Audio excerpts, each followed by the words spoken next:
성령의 능력과 권능으로 함께하여 주셔서 하나님의 거룩한 진리의 말씀만, 능력의 말씀만 밝히 드러내게 하여 주옵소서.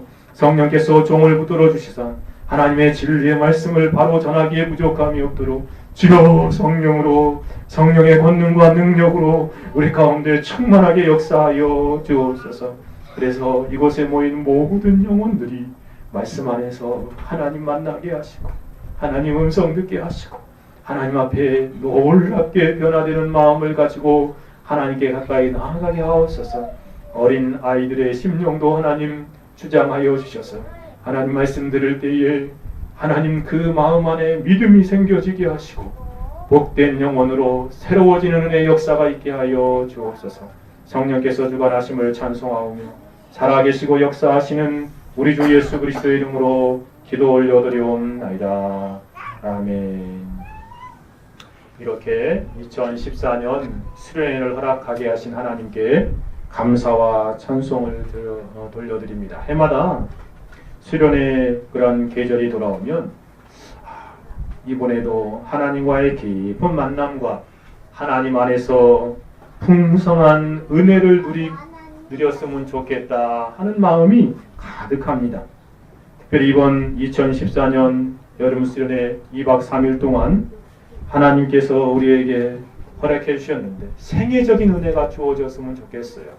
이제까지 경험했던 많은 은혜가 있겠지만 우리가 노년에 이르러서도 이때를 추억하며 그래 맞아 2014년 그때 하나님께서 내게 찾아오셨지, 그때 하나님을 만난 것을 추억하며 우리의 인생길을 뒤돌아보았으면 하는 하나님이 주시는 생애적인 은혜를 경험했으면 하는 간절한 바람입니다. 그러려면 성령 하나님께서 우리 모임 중에 임하셔야 합니다. 우리는 각자 만나주시고 하나님의 은혜를 풍성하게 누릴 수 있는 것은 오직 성령 하나님께서 이 자리에 임재하사 우리 가운데 역사할 때 가능한 것입니다. 저는 이번 수련을 준비하면서 하나님 앞에서 어떠한 메시지를 하나님 주시겠습니까? 라고 이렇게 홀로 궁구하는데 기도 가운데서 하나님께서 이 오늘 본문을 다 떠오르게 하시더라고요. 수고하고 무거운 짐진 자들아 다 내게로 오라, 내가 너희를 쉬게 하리라. 하나님께서 다 말씀을 떠오르게 하시는데 너무나 우리가 잘 알고 있는 본문이지 않습니까? 그리고 곳곳에서도 이렇게 기록되어 있는 것들을 종종 보게 되지요. 너무나 익숙한 말씀이라 어떻게 전해야 할까? 다 아는 말씀이지 않을까? 그런 생각을 했는데 정작 이 말씀을 이렇게 묵상하고 연구하다 보니까 이 말씀을 익숙하지만 너무나 잘 모르고 있다라는 생각을 하게 되었습니다. 하나님께서 이번 기회에 짧은 기간이지만 특별히 저녁 시간 2번에 걸쳐서 이 본문을 살펴볼 것인데 이 말씀을 우리가 하나님의 은혜로 경험하게 되었으면 좋겠어요. 하나님께서 이 말씀으로 우리의 마음 안에 우리의 삶에 찾아오셔서 우리 자신을 돌아보게 되고 우리가 하나님의 놀라우신 은혜 안에서 하나님을 만나 배우는 귀한 은혜의 역사가 있는 그러한 시간들이 되어지기를 간절히 소원합니다. 성령 하나님 우리 가운데 임재하여 주옵소서. 하나님의 말씀을 바로 듣게 하여 주시고 바로 깨닫게 하여 주시고 이 말씀 담겨있는 진리들을 이 시간 경험케 해 주십시오 라는 그런 생각을 하게 되어집니다. 2014년 온가족 수련회를 참석한 여러분, 저는 설교를 시작하면서 이러한 질문으로 여러분에게 다가가기를 원합니다. 여러분, 이제껏 삶을 살아오시면서 인생의 여정을 걸어오시면서 여러분의 삶 가운데 참된 쉼과 참된 안식을 또 참된 평안과 참된 행복을 발견하셨습니까? 여러분의 삶은 어떠하였습니까? 정말 행복했습니까? 그리고 참된 안식을 여러분의 삶의 현장 가운데 누리며 사셨냐라고 묻는 것입니다. 어떻습니까? 이 자리에 오기까지 우리의 인생길에서 참된 쉼과 참된 안식을 발견하며 때마다 누리셨습니까? 저마다 삶은 다르지만 각자 파란만장한 인생을 지나오면서 여러분은 쉼과 안식을 발견하고 그 안에서 행복을 누리는 삶을 산 적이 있기는 하신 것입니까? 많은 사람들이 쉼과 안식과 행복을 꿈꾸지만 정작 인생은 그러한 삶과 거리가 먼 것임을 우리는 경험적으로 알고 있습니다. 세상에 살고 있는 대부분의 사람들의 삶을 보면 쉼과 안식과 행복을 원하지만 거리가 먼 삶을 살아가지요. 그런가 하면 어떠한 사람들은 자신도 속아서 거짓된 안식 가운데 안주하면서 거짓된 평안 가운데 안주하면서 그것이 전부인지 착각하며 살아가는 사람들도 보게 되어집니다. 저는 이번 수련회 오늘 말씀에 의지하여서 참된 안식과 참된 평안에 관한 주제를 강론하고자 합니다. 특별히 제가 강론하고자 하는 본문을 의지하여서 이 주제로 우리가 같이 나아가 보기를 원합니다. 오늘 예수님 말씀하시죠. 수고하고 무거운 짐진 자들아 다 내게로 오라. 내가 너희를 쉬게 하리라. 여러분, 오랫동안 교회 안에 있었던 분들이든지 아니면 교회 밖에 인생길을 살아가는 분들이든지 이 말씀을 새롭게 경험하였음을 하는 마음이 간절합니다. 그래서 여러분이 참된 안식과 참된 행복을 발견하고 그것을 누리는 복된 인생으로 새로워지기를 원하는 간절한 마음이 제게 있습니다. 참으로 성령께서 이 저녁에 우리에게 다가오셔서 이 말씀을 경험하게 하시기를 원합니다. 제가 이 본문을 강론하면서 두 가지 측면에서 여러분을 말씀드리려고 합니다. 먼저는 인생의 현주소가 어떠한지요. 즉 우리가 살아가고 있는 인생의 현재 주소가 어떠한 인생을 살아가고 있는지를 살펴보고자 합니다. 그리고 더 나아가서 참된 안식과 평안을 누리는 길이 무엇인지 어떻게 누리게 되는지를 여러분과 이틀 내에 걸쳐서 살펴보기를 원합니다. 자, 그러면 오늘 본문 한번 들어가 봅시다. 수고하고 무거운 짐진 자들아 다 내게로 오라. 내가 너희를 쉬게 하리라. 라는 예수님의 말씀 안에서 우리가 발견하는 첫 번째 주제는 인생의 현주소에 대한 예수님의 시각입니다. 인생의 현재 삶의 모습에 대한 예수님의 가르침이지요. 예수님 말씀하시죠. 수고하고 무거운 짐진 자들아, 수고하고 무거운 짐진 자들아 라고 말씀하십니다. 예수님께서 사람을 만드셨기 때문에 예수님이 이 세상을 만드시고 우리를 만드신 분이기 때문에 우리의 모습, 인생의 모습을 가장 잘 알고 계십니다. 나보다 나를 더 잘 알고 계신 분이 바로 예수님이십니다. 더욱이 이러한 우리를 창조하신 분이신데 자신이 친히 하나님이시면서도 사람의 몸을 입고 이 땅에 2000년 전에 내려오셨습니다. 그래서 인생들이 경험하는 그 인생의 현주소를 자신이 친히 사람이 되어서 그것들을 경험했다는 것이에요. 그래서 예수님께서는 인생들의 상황을 너무나 잘 알고 있습니다. 그러한 예수님께서 뭐라고 말씀하세요? 수고하고 무거운 짐진 자들아 라고 부르시고 계십니다. 정말로 그렇지 않습니까? 인생들의 상황은 두 가지의 모습으로 비추어지고 있습니다.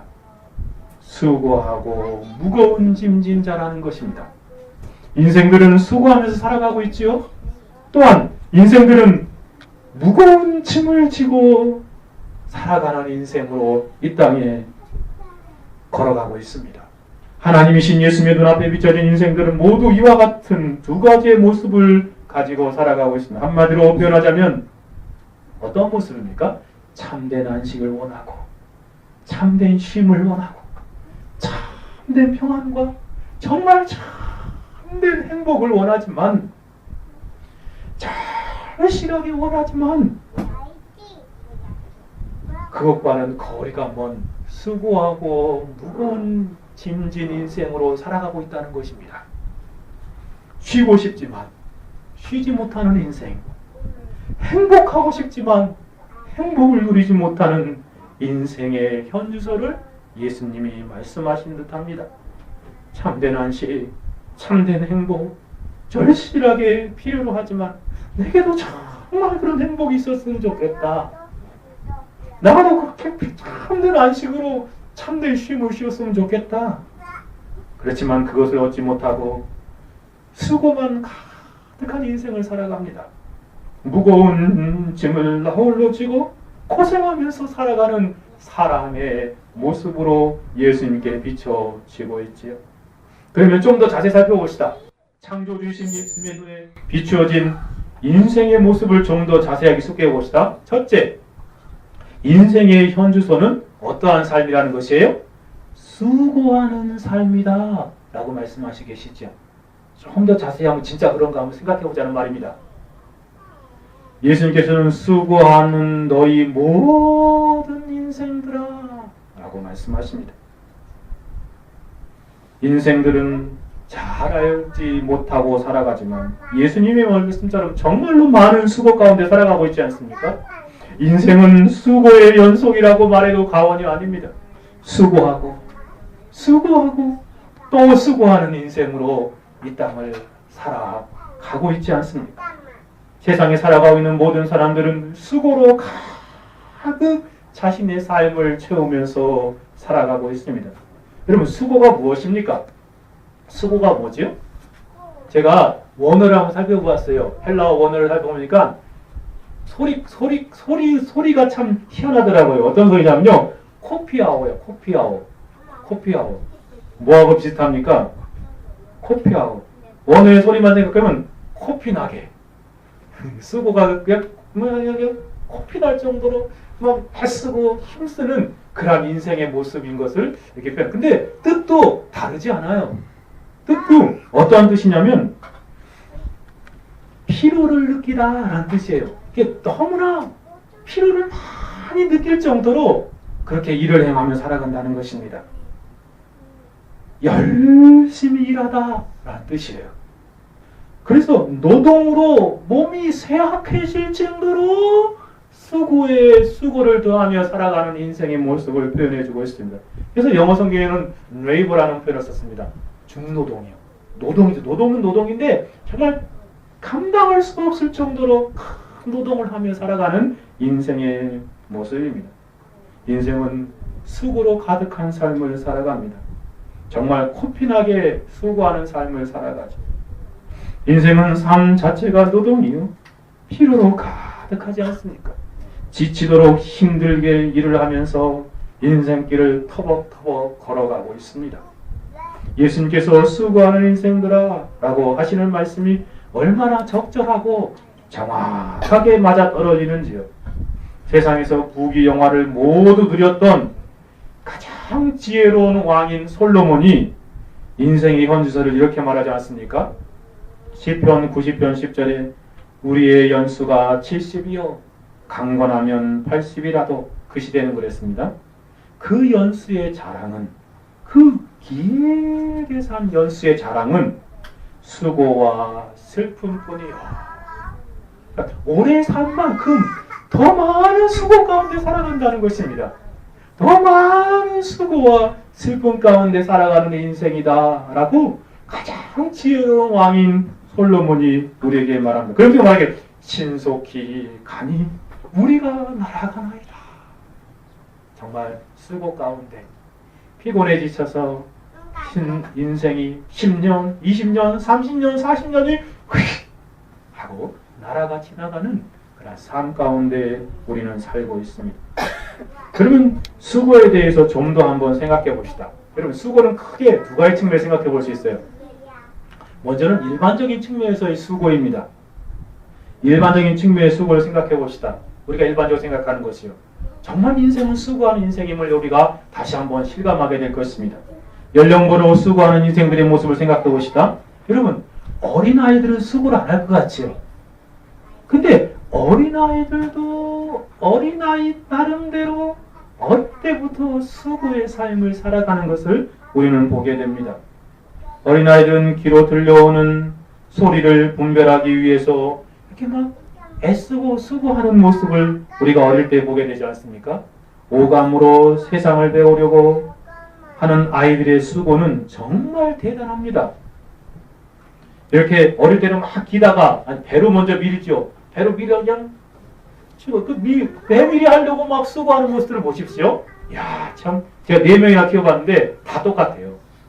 어릴 때 배밀이 아니라고 이렇게 이거 안 해도 되잖아요. 그냥 가만히 누워있기만 하면 얼마나 좋아요.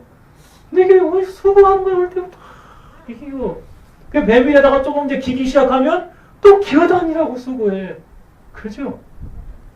이제 한 돌쯤 되면 12개월쯤 되면 일어서려고 이제 수고하죠. 아빠 엄마들 좋아가지고 막 일어난다 한 발 뛴다 확 넘어져요. 한 번 넘어져요. 2번 넘어져요. 3번 넘어져요. 자꾸 넘어지는데도 어떻게 해요? 일어나려고 수고를 해요. 잘 모르죠? 어릴 때 기억 안 나죠? 네, 근데 다 그랬어요. 정말 그래요. 엄마는 알 거야. 이게 막 넘어지고 또 넘어지고 그런데 또 일어서고 또 일어서는 그러한 어린아이들의 수고를 보게 됩니다. 말을 배우면서도 얼마나 많은 수고를 합니까? 여러분 생각해보세요. 그 어린아이가 엄마 아빠가 하는 말을 구별하려고 그래서 엄마라는 말 하나 하려고 얼마나 이 속에서 수고하는지요. 이게 처음엔 엄마 비슷하게 하다가 아빠 하다가 나중에는 발음이 똑똑해지는 것은 그 아이의 수많은 수고가 반복되는 가운데 그렇게 나오는 것임을 우리는 알 수 있습니다. 정말 수고하는 인생이죠. 네. 어릴 때부터 인생은 수고로 가득한 삶을 살아가고 있음을 우리에게 알려주고 있지 않습니까? 초등학생들은 어떠합니까? 더 많은 수고를 하지요. 어려운 공부를 하기 위해서 얼마나 많은 수고를 하는지요. 우리 막내가 이제 생물하기 시작하는데 정말 쥐가 나나 봐요, 머리가. 이제 뭐 좀 9하고 6하고 더하면 처음에는 이제 손가락을 다 나갔고 넘어가잖아, 손가락이. 그래서 하나를 가르쳐 줬습니다. 어떻게 하냐면 영진아, 큰 수를 머리에 넣어. 그러니까 이제 머리에 넣고 그리고 나머지 수를 손가락을 표시해. 그랬더니 그다음 어떻게 하냐면 9, 10, 11, 12, 13 이렇게 해가지고 15 이렇게 맞춰가지고 쓰더라고요.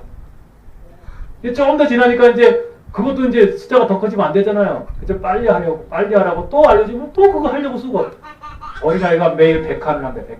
100칸 덧셈을 하는데 채워 죽겠어요. 근데도 하려고 희한하지요? 그 아이 마음속에 이거를 하려고 또 글자를 하나 더 배우려고 매일 성경을 같이 읽는데 저 아이가 제일 먼저 읽습니다. 매칭 읽기 그 본문을 내용을 다 우리는 같이 매일 읽습니다. 근데 영진이가 제일 먼저 찾아가지고 마태복음 17장 지가 말하고 1절 읽어요. 그걸 또 어떻게 찾는지 그 매칭 읽기고 이거 눈에 보이지도 않잖아. 근데 이거 눈에 보이지도 않는데 이걸 가지고 날짜 뜯어가지고 이렇게 찾아가지고 지가 먼저 읽어. 그러면 이제 나머지 사람 어디? 맞아? 그거야? 다 따라가 찾아가지고 읽고. 이야, 어린아이 수고도 대단한 글자 배우려고 하는 수고. 숫자 배우려고 하는 수고요. 정말 아이들의 수고가 어릴 때부터 크다라고 말하지 않을 수 없는 것을 보게 됩니다. 그러다가 이제 초등학교 들어가면 더 많은 어려운 공부들을 하면서 많은 수고를 하지요. 저학년보다 고학년에 올라가면 몇십 배의 공부 양이 늘어납니다. 4학년을 기점으로 해서 얼마나 많은 공부 양이 늘어납니까? 그러면서 아이들은 더 수고하는 것을 보게 되지요. 초등학교 아이들도 그래요. 그렇죠? 좀 성적이 좋아서 아이들과 이렇게 경쟁하는 아이들을 보면 더 많이 수고해요. 안 놓치려고. 제가 아는 그런 어떤 아이 반의 여자아이는 엄마가 공부하지 마라 하는데도 아니에요 엄마 하면서 12시까지 공부한대요. 6학년짜리가 혼자서. 그 왜 그러냐고 했더니 반에서 1등 하려고. 바로 옆에 초등학교 아이인데 참 희한하지 않습니까? 정말 아이들도 초등학교 때부터 수고하는 인생의 삶을 살아가고 있지요. 중고등학교가 되면 어떻습니까? 더 많은 수고가 있지 않습니까? 공부의 양은 상상할 수 없을 정도로 많이 늘어납니다. 한 과목에 한 선생님이 가르쳐야 될 정도지요. 그죠? 그러니까 이 아이는 7과목이면 7가지를 다 해야 되는 거야. 선생님은 혼자 한 과목만 하면 되는데. 그죠? 그러니 선생님보다 7배 더 하는 거야, 공부를. 상상이 안 가죠? 중학교 가보세요. 금방 상상이 갈 거예요. 얼마나 많은 수고를 하는지 몰라요. 선생님은 자기 혼자 한 과목 해가지고 가르치는데 아이는 그걸 다 외워가지고 시험 봐야 돼요. 거기다가 좀 이제 학교 성적이 좋아봐요. 상위권에서 1, 2등 다퉈봐요. 그럼 어떤지 아세요? 죽어라고 해요. 죽어라고. 안 떨어지려고. 한 번 떨어지면 자살하려고 그랬대. 우리 큰애가 그러더라고. 한 번 성적이 떨어졌더니 자기 그 어디 글 써놓으니까 미안하지만 제가 봐서 그랬더니 죽고 싶었대. 야, 작년 말에 좀 성적이 좋아가지고 1등으로 맞췄는데 2학년 올라오자마자 떨어지니까 막 죽고 싶어서. 애들도 공부하느라고 수고하는 모습들을 보십시오. 겨우 중학교 1학년인데요. 여러분은 잘 알지 못하겠지만 정말 고등학교를 좋은 데 가려고 하는 아이들은요, 초등학교 4학년 때부터 밤 12시까지 공부합니다. 그것도 학원에서 저녁 시간 5시간씩 매일매일 트레이닝을 받으면서 그렇게 공부를 합니다. 우리 큰애 친구가 있는데 그렇게 해가지고 그 최고 상위 그룹에서 최고인 아이가 있습니다. 얼마나 많은 수고를 하고 있어요. 인생들이 정말 수고하는 인생이죠. 중학생만 돼도. 근데 이제 어른들은 알지요. 에이, 그 학생 대수가 나 아무것도 아니다, 그죠? 우리는 그렇잖아, 아이들한테. 야, 그래도 공부하는 게 쉬워, 공부하는 게, 그죠? 아, 공부하는 게 100번 쉽지. 그 아이들은 뭐라 그래요? 쉽기는, 그죠? 자기 그렇게 수고하는 인생을 살아가는 모습들을 보게 되어집니다. 공부에 관심이 없는 아이들도 진풍노도의 시기라는 사춘기의 정신적인 수고는 크게 증대됩니다. 친구 관계, 선생님과의 관계, 부모님들과의 관계, 혹시라도 여친을 사귀기 시작하면 그 수고는 더 많아지지 않습니까? 요즘에는 스마트폰이나 또 카톡, 응대를 위한 수고도 크게 달하고 있습니다. 성인들은 우리가 생각하기에 그래도 공부할 때가 가장 편하다고 쉽다고 말하지만 중고등학생들은 자신들이 가장 힘든 수고를 하고 있다고 생각하면서 빨리 어른이 됐으면 좋겠다 라고 그렇게 바람을 가지고 나아가고 있습니다. 그런가 하면 대학생이 되면 수고가 그치는 것입니까? 이제 성인의 대열에 참여하게 되어서 더 많은 책임을 절감하게 되죠. 누구에 의해서가 아니라 스스로 생각하고 스스로 수고하는 인생길을 살아가기 시작합니다. 요즘 청년 취업 대란으로 인하여 청년들이 비좁은 일자리를 서로 차지하기 위해서 엄청난 수고를 하고 있습니다. 매스컴에서 보는 바이지 각종 시험에 매진하고 있습니다.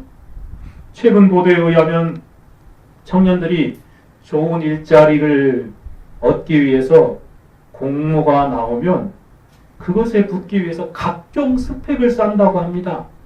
명문대 졸업장은 기본, 해외 어학연수, 각종 인증 시험들 하나도 통과하기 힘든 인증 시험들, 그리고 또 직업, 그것에 대한 직업 체험들, 그리고 피나게 PT를 준비하고, 그래서 겨우 그 바늘구멍 같은 취업에 합격하고 들어가게 된다는 것입니다.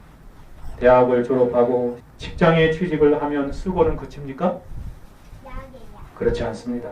취업만 하면 모든 것이 다 될 것 같은 그런 생각이었는데 직장생활을 하면 더 많은 수고가 따르죠.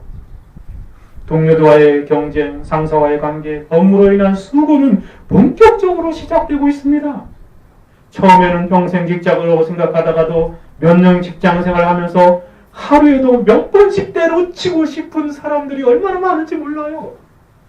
명문대 나왔던 사람들이 저쪽에 가면 저녁에 술자리에 앉아가지고 아유 이놈의 직장 때려쳐야지, 빨리 독립해야지. 그런 사람들이 부지기수라고 한답니다. 자신의 인생이 거대한 큰 직장의 그러한 거대한 기계 부품처럼 여겨지고 점점 더 회의를 느끼면서도 어쩔 수 없이 수고하는 것입니다. 결혼을 위한 수고는 어떠한지요? 좋은 배우자를 만나기 위한 수고가 무엇보다 더 많이 수고가 들지 않습니까? 청년 때 생각해보면 이 사람일까? 그렇죠. 또 이 사람일까 혹시? 그렇게 많은 수고를 행하며 살아가고 있습니다. 어떤 동화 작가가 자신의 잃어버린 조각을 만나는 과정을 다루는 이야기는 참으로 흥미롭지 않습니까? 이렇게 원이 하나 있는데 거기 요만한 이가 났어요. 그죠? 자기 맞는 그 조각을 찾기 위해서 굴러갑니다. 처음에는 네모를 만났는데 안 맞아. 이거 아니네. 또 굴러갑니다. 가다가 또 좀 큰 삼각형을 만나요. 너무 크다. 또 너무 꽉 맞으면 너무 꽉 맞다. 작으면 너무 작다. 그러면서 그 배우자를 만나는 과정을 동화로 그리고 있는데 여러 번 맞추어 보지만 아닌 것을 알면서 수고의 인생을 걸어가고 있죠. 어렵게 배우자를 만나서 결혼을 하면 수고는 끝입니까? 이제는 본격적인 현실적인 문제에 부딪히고 가족을 위하여 더 많은 수고를 하게 되지 않습니까? 아이들을 위한 엄마의 수고를 생각해 보십시오. 아이들을 위한 수고는 정말 많고 많지 않습니까? 4명을 키워가서 정말 생생하게 보게 되는 것 같아요. 우리나라 옛말에 그런 말 있지요. 무자식이 상팔자다. 실감 나더라고. 실감. 하나님의 은혜인 줄 알면서도 정말 그죠? 한 명 한 명 키워가면서 부모들의 수고는 말로 표현할 수 없는 큰 희생이 따르고 있습니다.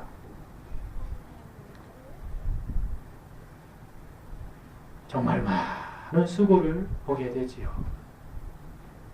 그럼 동화 이야기 가운데 아낌없이 주는 나무에 관한 이야기를 여러분 잘 알고 있지요.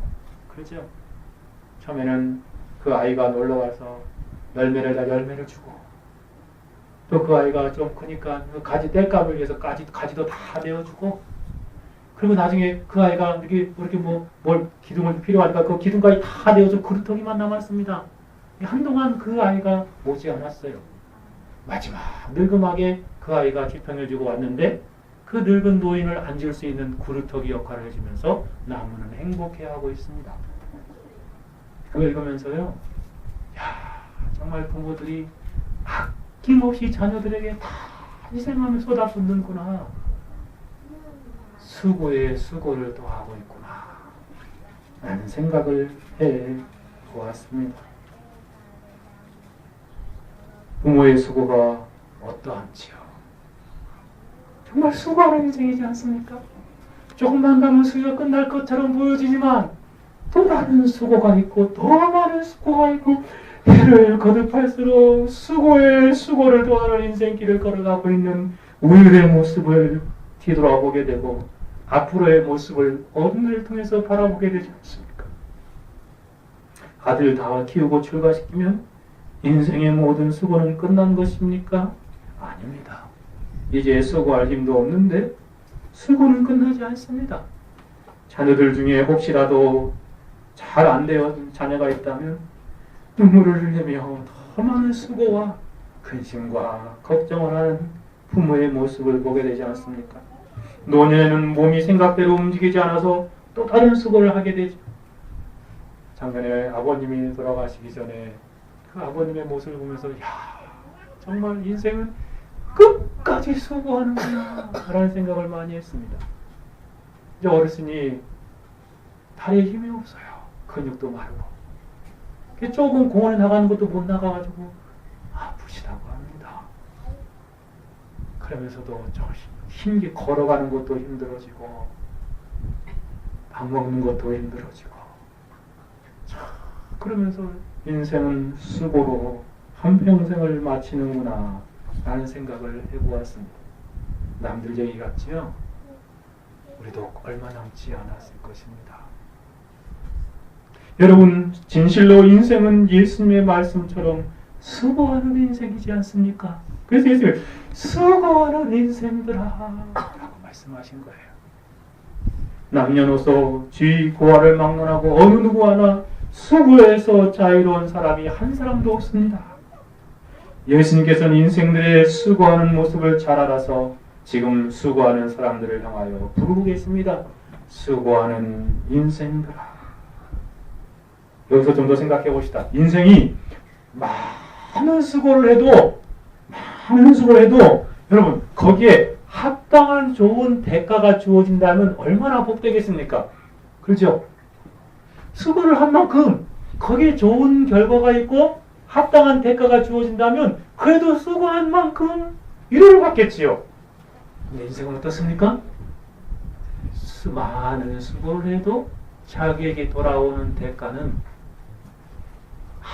아주 미약합니다. 헛수고가 되는 경우가 참 많은 것을 알게 되지 않습니까? 자기가 열심히 수고했는데 그것이 헛수고가 되어버렸어요. 그 가운데서 인생은 더 고통하게 되는 것입니다. 솔로몬이 시편 127편 1절에서 말한 것처럼 여호와께서 집을 세우지 아니하시면 세우는 자의 수고가 헛되며 여호와께서 성을 지키지 아니하시면 파수꾼의 경성함이 허사로다. 집을 세우려고 열심히 수고하지만 하나님께서 함께하지 않는 인생은 헛된 것이다 라고 말합니다. 그런가 하면 전도서에서는 전도서 1장 1절에서 이렇게 말합니다. 다윗의 아들 예루살렘아 전도자의 말씀 솔로몬이죠. 전도자가 가로되 헛되고 헛되며 헛되고 헛되는 모든 것이 헛되도다. 사람이 해 아래에서 수고하는 모든 수고가 자기에게 무엇이 유익한고 한 세대는 가고 한 세대는 오되 땅은 영원히 있도다. 12절에 나 전도자는 예루살렘의 이스라엘 왕이 되어 마음을 다하여 지혜를 써서 하늘에서 행하는 모든 일들을 궁구하며 살핀즉 이를 괴로운 것이니 하나님이 인생들에게 주사 수고하게 하는 것이라. 내가 해 아래에서 행하는 모든 일을 본즉 다 헛되어 바람을 잡으려는 것 같다라고 말합니다. 열심히 수고한 인생으로 살아가지만 우리의 수고가 헛된 수고로 허무한 대로 이끌려 가고 있다는 것을 그가 고백하고 있습니다. 사랑하는 여러분, 우리의 인생의 삶의 모습은 어떻습니까? 여러분 이제까지 어떠한 삶을 살아왔습니까? 우리의 삶도 이러한 수고의 삶을 살아왔고 지금도 수고하는 인생으로 살아가고 있지 않습니까? 열심히 수고하지만 우리의 수고에 합당한 품삯을 받지 못하고 헛된 수고의 인생을 살아가고 있지는 않은지요. 인생은 수고하는 인생으로 살아가고 있습니다. 수고하고 무거운 짐진 자들아. 그런데 오늘 본문 이 말씀을 묵상하면서요, 한 가지 희망이 생겼어요. 참 어두운데, 그죠? 야, 인생이 정말 이렇게 수고하는 인생이구나. 근데 참 어두운데 이 수고를 묵상하면서 한 가지 소망이 들었어요. 어떤 것인지 아세요? 이거예요. 제가 이 말씀 묵상하는데 마치 예수님이 이렇게 말씀하시는 것 같아요. 너희는 수고하는 인생임을 내가 알고 있노라 라고 말씀하시는 것 같아요. 그렇지 않습니까? 수고하는 인생들아 라고 말하는데 아무도 안 알아주는데 너의 수고를 내가 알고 있다 라고 주님 말씀하신 듯해요. 아들아, 내가 이 땅에서 그렇게 수고하는 삶을 살아가지 그 수고를 내가 알고 있노라. 마치 예수님께서 저와 여러분의 수고를 아시고 그래, 내가 너의 수고를 안다. 힘들게 살아가고 있구나. 이제까지 힘들게 살아왔구나. 내가 다 보고 속속들이 알고 있다 라고 말하는 듯해요. 그렇지 않습니까? 수고한 인생들아 라고 말씀하시는 음성 가운데 그러한 한 가지 주님이 알아주심의 은혜들을 발견하게 됩니다. 개인적으로 이 말씀을 묵상할 때 하나님 앞에서 그런 마음이 들었습니다. 주님, 진실로 주님께서 우리의 수고를 알고 계시는군요. 아무도 알아주지 않고 모두 외면하지만 그러나 예수님께서는 내가 너희의 수고를 아노라. 사랑하는 여러분, 예수님 말씀 앞에서 우리는 우리보다 우리를 잘 아시는 창조주 앞에서 우리를 알아주시는 그분을 생각하게 되어집니다. 일반적인 측면에서 수고라는 말씀을 우리는 살펴보았습니다. 특별한 측면에서 한번 생각해 봅시다. 수고는 일반적으로 우리가 인생 자체가 하는 그런 수고들을 생각해 볼 수 있는데, 또 다른 측면에서 묵상해 보면 또 다른 측면이 있어요. 그것은 뭐냐면 믿는 사람들의 수고요. 성도들의 수고를 생각해 보자는 것입니다. 성도들은 영적인 삶에서 정말 많은 수고하는 인생으로 이 땅을 살아가고 있지요. 예수님께서는 수고하는 인생들이라고 하시는 말씀 안에서 일반적인 수고뿐만 아니라 영적인 수고하는 인생도 포함되어 있음을 우리는 생각하게 됩니다. 일반적인 수고는 세상에 살아가고 있는 모든 사람들이라면 마땅히 할 수밖에 없는 수고입니다. 그런데 제가 여기서 말씀드린 영적인 수고는 특별히 거듭난 예수님을 믿는 사람들의 수고이죠. 영적인 수고는 한마디로 말해서 하나님을 위해서 살아가는 신자의 삶에서 발견되는 수고입니다. 신자들은 살아가는 동안에 일반적인 수고를 하지만 동시에 영적인 수고로 인생을 살아가고 있지요. 정말 신자는 세상에서 동일한 일을 하여도 목적을 하나님을 위해서 두기 때문에 더 많은 수고를 하지요. 우리가 살아도 주를 위하여 살고 죽어도 주를 위하여 죽나니 그러므로 사나 죽으나 우리는 주의 것이로다. 우리는 수고를 넘치도록 한다 라고 사도가 말한 것처럼 저희가 그리스도의 일꾼이냐 정신없는 말을 하거나 나도 더욱 그러하도다. 내가 수고들을 넘치도록 하고. 정말 사도 바울의 수고는 넘치는 수고였습니다. 영적인 수고죠. 예수님께서는 수고하는 인생들아 라고 부르실 때 바로 그 신자들도 염두에 두고 계신 것입니다. 교회를 위해서, 하나님을 위해서, 그리스도를 위해서, 복음을 위해서 수고하는, 영혼을 위해서 수고하는 인생들을 바라보시면서 수고하는 인생들아 라고 말씀하시고 계시다. 사랑하는 여러분, 예수님의 말씀이 참으로 옳지 않습니까? 예수님께서 마치 우리들을 향하여 말씀하신 듯합니다. 수고하는 인생들아. 주님의 앞에서 신자들이 영적으로 수고하는 인생으로 살아가고 있습니다. 신자들이 하는 영적인 수고를 주님께서 알아주신다는 것을 알게 될 때 우리는 주님을 위한 수고가 헛되지 않다는 것을 알게 되고 더욱더 주님을 위해 헌신하는 수고의 삶을 살아가야 마땅할 것입니다. 고린도전서 15장 58절에 있는 것처럼 그러므로 내 사랑하는 형제들아 견고하며 흔들지 말고 항상 주의 일에 더욱 힘쓰는 자가 되라. 이는 너희 수고가 헛되지 않은 줄 알미니라. 헛되지 않은 줄 알미니라. 이는 너희 수고가 주 안에서 헛되지 않다 라고 주님이 말씀하십니다. 그럼 다시 본주제에 들어가 봅시다. 인생의 현주소는 첫 번째 예수님이 뭐라고 말씀하셨다고요? 수고하는 인생이다. 그렇죠? 수고 많이 하고 있죠. 네, 그렇죠. 이제까지 많은 수고 가운데 살아오셨죠. 예수님께서 인생의 현주소를 잘 표현해 주고 있습니다. 일반적인 수고뿐만 아니라